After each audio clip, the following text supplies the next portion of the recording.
Welcome to a special series of programs on the future of humanism.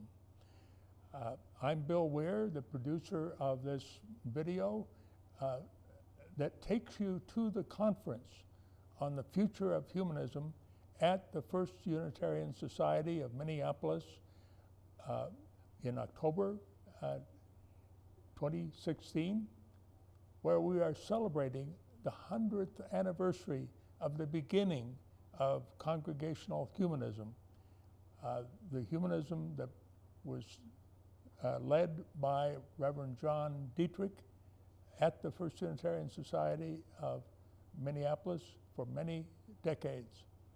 But now it's time to hear new voices for humanism.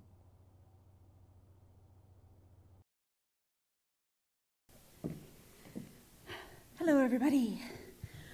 So David Breeden is our host today, which means he probably shouldn't need an introduction, but it's really nice to see that we have people here today who aren't with First Unitarian. So, David is the senior minister here and the organizer of today's conference. In addition to leading this congregation, you can find him writing about humanism's role within Unitarian Universalism at Quest for Meaning on the Patheos blog network. This morning, he's going to give us a quick background on modern humanism's first 100 years and First Unitarian's role.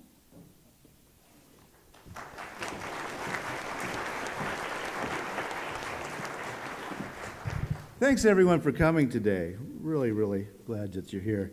Our sponsoring organizations are the American Humanist Association, the Humanists of Minnesota, Black Freethinkers of Minnesota, the Unitarian Universalist Humanist Association, the Humanist Institute Open Lecture Series, and First Unitarian Society of Minneapolis Dietrich 100 Committee. If you would like to keep up today, or if you'd like to process any questions, we'll be on Twitter at #Humanism2016. And we will be keeping an eye on that and also posting. And also we will be live posting on Facebook. Well, isn't it cool to be in a room full of atheists?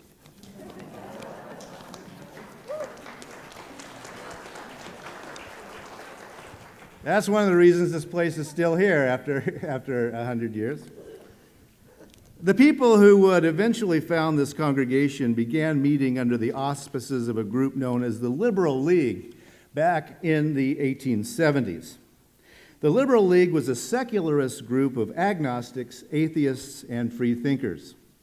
The Minneapolis chapter studied the writings of Charles Darwin and invited that Unitarian minister Henry Simmons to do a series of lectures on the theory of natural selection.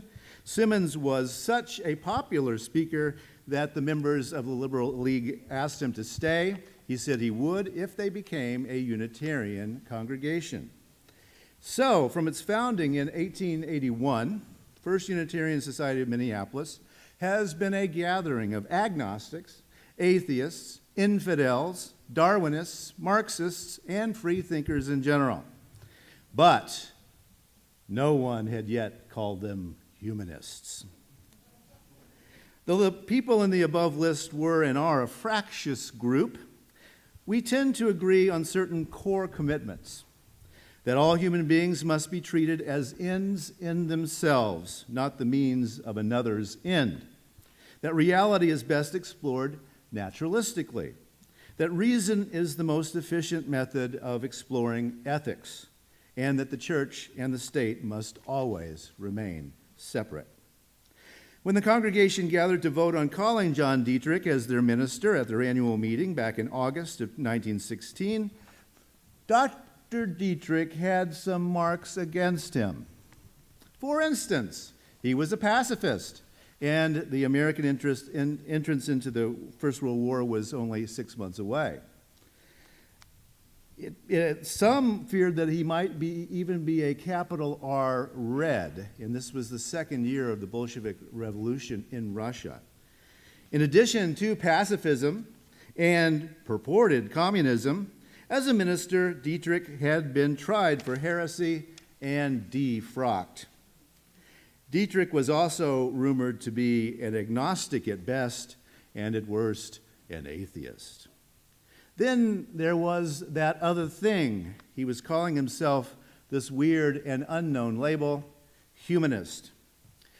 Now, despite these red flags, and I do mean red flags, the people of First Unitarian Society of Minneapolis voted to call Dietrich as their next minister, and when he began speaking here on November 1st, 1916, the congregation was the first in the world to call itself humanist.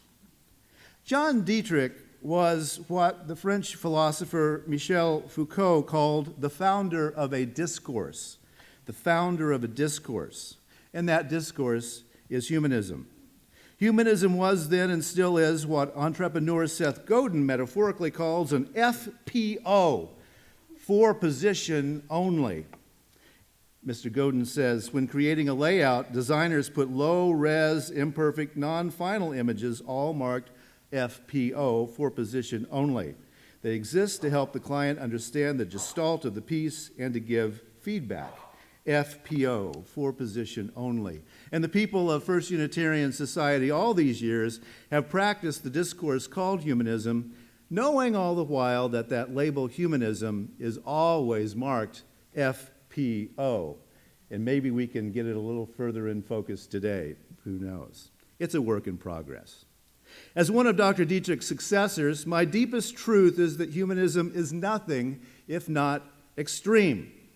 Extreme in theology, extreme in politics, extreme in philosophy, extreme in insisting upon a shared life in a shared world, as the first Humanist Manifesto claimed. Humanism's deepest commitment was and is that no person should ever be treated as a means rather than an end. That end being a free, independent, self-actualized, and self-determining human being. As you wander around this building, if you're a stranger today, you'll notice a couple of things about our commitments. There are no religious symbols here. Unless that's the God of geometry. I don't know. There are no religious symbols here. And also, there are no flags, those symbols of civic religion. In our building, we worship none of these. No gods, no masters, no idols of the human mind. We respect only the human spirit, truly and thoroughly free. On November 1st, 1916, Dr. Dietrich and his new congregation set the fire that we call humanism today. They called it religious humanism. In the 60s, it became secular humanism, and now we call it congregational humanism because we don't know what religious means anymore. We go on watching the powerful and liberating idea called humanism morph and grow, but we still keep those core commitments. And here's my challenge. Let's here today set another fire, shall we? A fire of freedom that will still be burning 100 years from now. A fire that says every human being has worth and dignity, that insists that every human being is an end, not a means of another. A fire that says every human being must be free before any of us are free. We have on our stage today leaders who have multiple books of things to say. But rather than a lecture from one or two of them, we wanted to create synergy by loosing these brilliant minds on a few questions. And together in this place, we hope we can set a fire of liberation. Our moderator today is Stephanie Svant.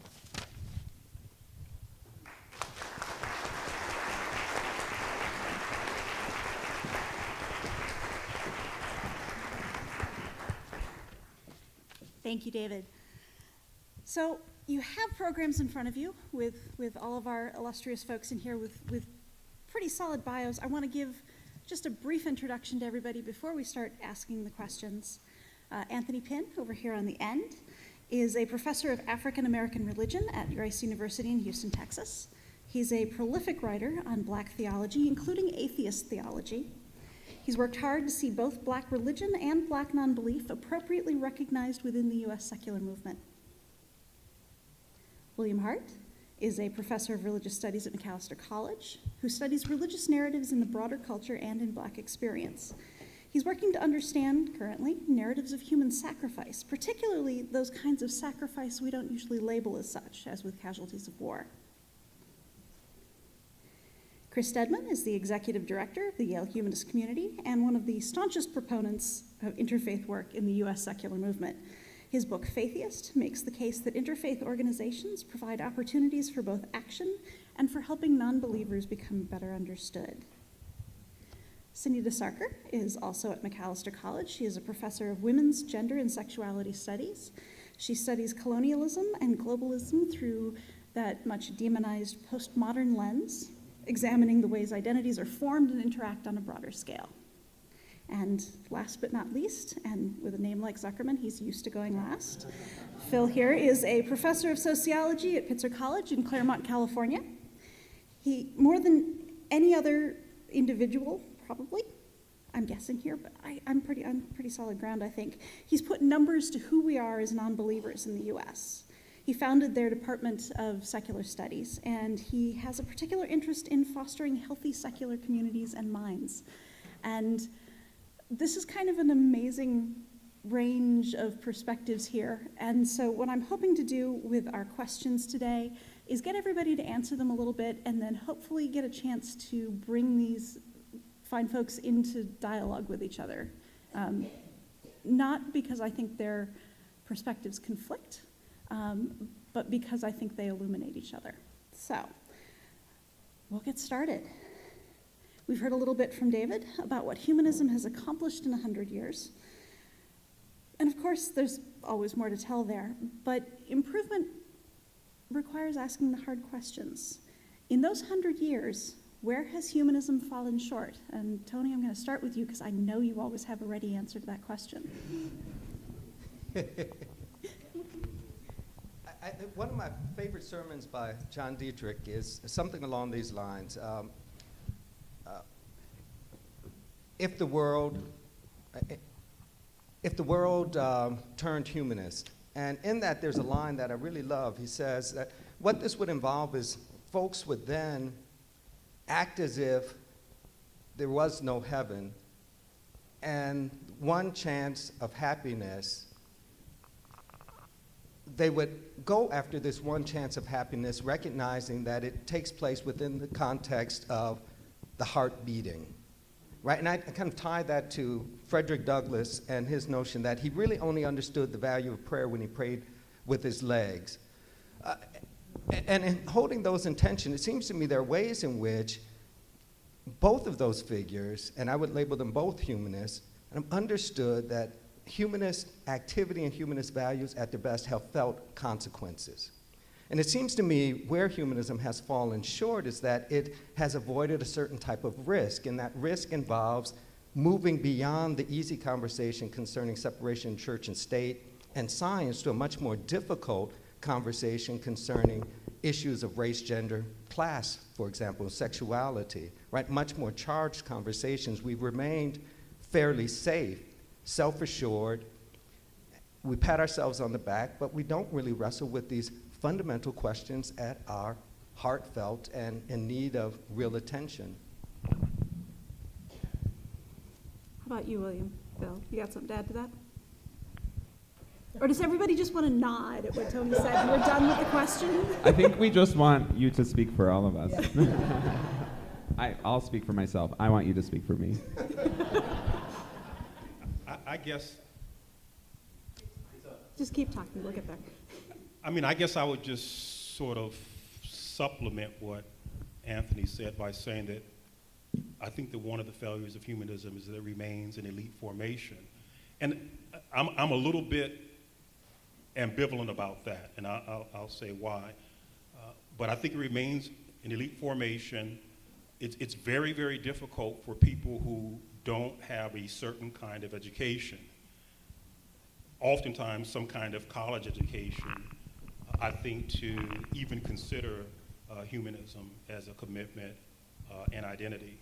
And I don't think that the movement has done a good job of sort of moving out of that set of constraints. I'm going to invoke a term. You know, take the new atheist, for example. I agree with about everything that they say, but there is a certain debunking, sneering quality to the way that they go about making their case, which I think can be off-putting to people who haven't been sort of acculturated and socialized within the way in which we go about making arguments, you know, in academic spaces. And so, I would say that elitism is a failure, but again, I don't want to push that too hard, because I think that there are arguments to be made for elitism properly understood. Good morning, everyone. I'm so grateful to be here as someone who grew up in Minnesota, who's visited this community before, and really just feel honored to be a part of this conversation. Thanks to everyone on the panel. I think, so there's a lot that could be said in response to this question.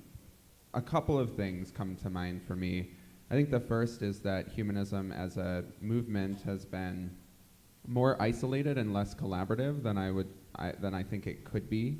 And part of, I think, what that has resulted in is that it's addressed a much more narrow set of concerns than it could or should, which gets at some of what you both were saying. I think that part of why humanism has struggled is that there are folks who will not come to humanism because they do not see it responding to the challenges in their lives, to the realities of their lives. And that is because the people who have historically spoken for humanism have tended to, more often than not, be heterosexual, cisgender, white men of a certain status who are interested in certain kinds of conversations. And I think breaking out of that is critical to the future of humanism. And the second piece, which I think is related to that, is that humanists have not done nearly as good of a job as at institution building as they should or need to. And institutions, for all of their failures, and there are many, are how people organize. They're how people come into spaces with others who can challenge them to think about their lives in other ways, who can expand their worldviews, who can remind them of their commitments and give them opportunities to act on their values. And I think about the research of Putnam and Campbell here in their book American Grace, where they talk about how in the US religious Americans are much more civically engaged than the non-religious, giving more money to charity, both religious and secular, volunteering more in their communities. But they also say that a non-religious spouse who participates in their partner's religious community is just as civically engaged, and suggests that morally oriented spaces, communities, institutions for non-religious people that orient around the sort of functions of religious communities, giving people a space to reflect and to act on their values, could help activate and animate the moral lives of non-religious people. And so I would like to see humanists put more weight on the importance of institution building. So I think those are two related. I don't even want to say failures, maybe because I'm in Minnesota, just missed opportunities.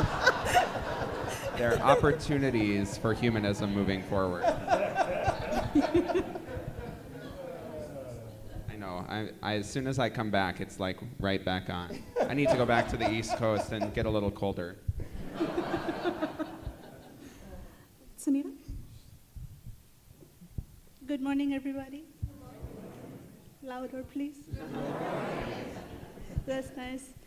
First of all, I'm very delighted and honored to be on this stage. And before I answer the question, I promise I'll answer it.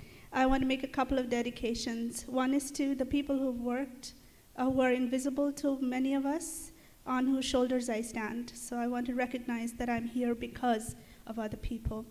And I want to also dedicate my conversation, my contribution, to the differently abled and to indigenous peoples, people who are often invoked or marginalized in conversations.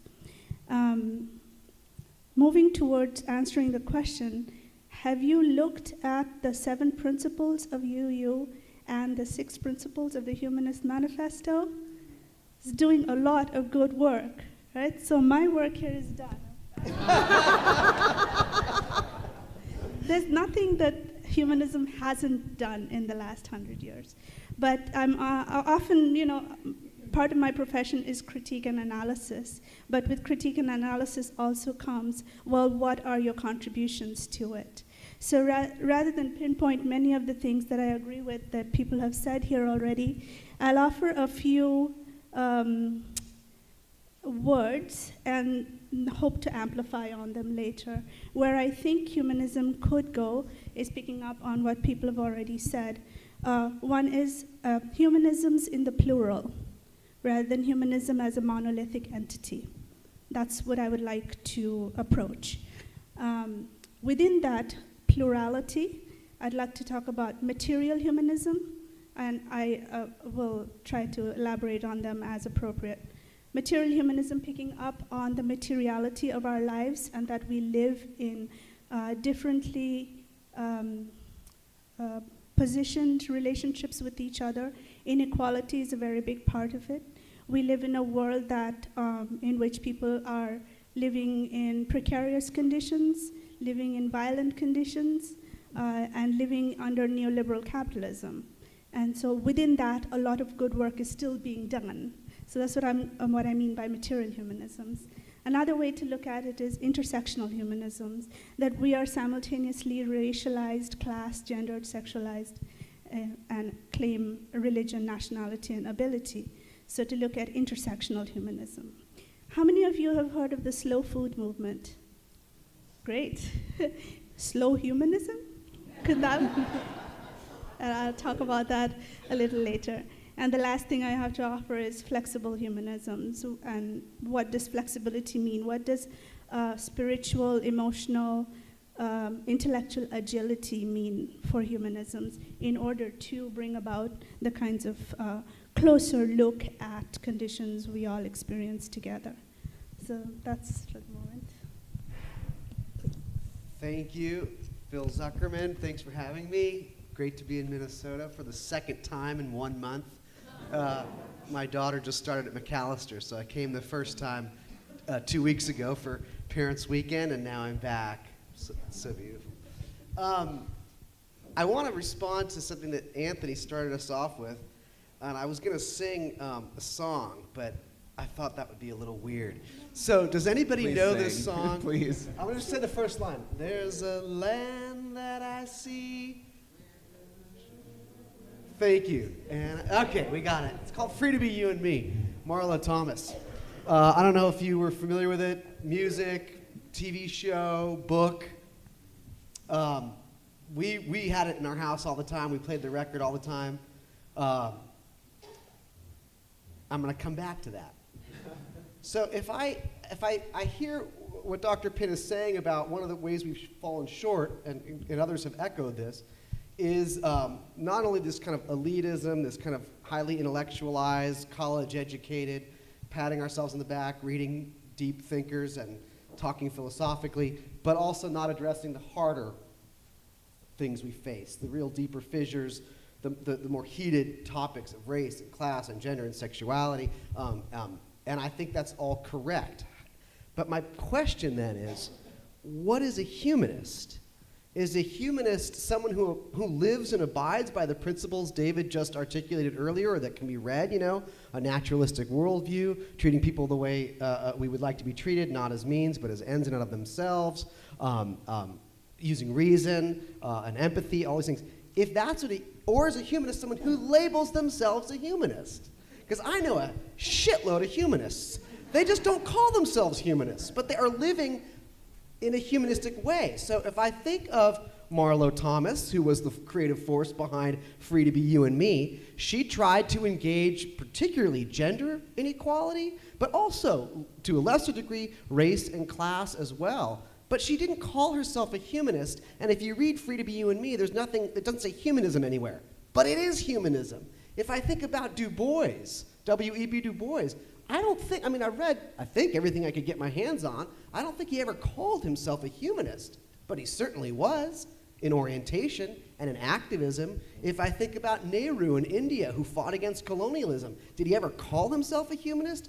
I'm not so sure. If I think about Harvey Milk, did he ever call himself a humanist? So I think we have to ask ourselves, do we mean humanism that is self-identified as such, wears a button, wears a shirt, goes to a gathering? Well then, yeah, it's been pretty narrow and limited. But if we think about humanist ideals as enacted by people challenging oppression, injustice, systemic inequality, racism, and sexism, and all these things, without a theistic framework, without believing in supernatural deities or magical things, then I think humanism does engage these things. So I just kind of wanted to throw that out for conversational purposes. What do we mean and who are we talking about? Because I would agree at that kind of institutionalized, self-identified level, we're a pretty small, not as diverse as we ought to be in various ways in terms of all the intersectionalities. We're highly intellectual and so on and so forth. So that, I think there's a lot to critique there. But I just want to make it clear that a lot of people are humanists in their lives and in their endeavors, just not in their identity or self-identification. Thank you for watching this program on the future of humanism, new voices for the 21st century. We'll continue with another at the same time next week. Thank you for tuning in.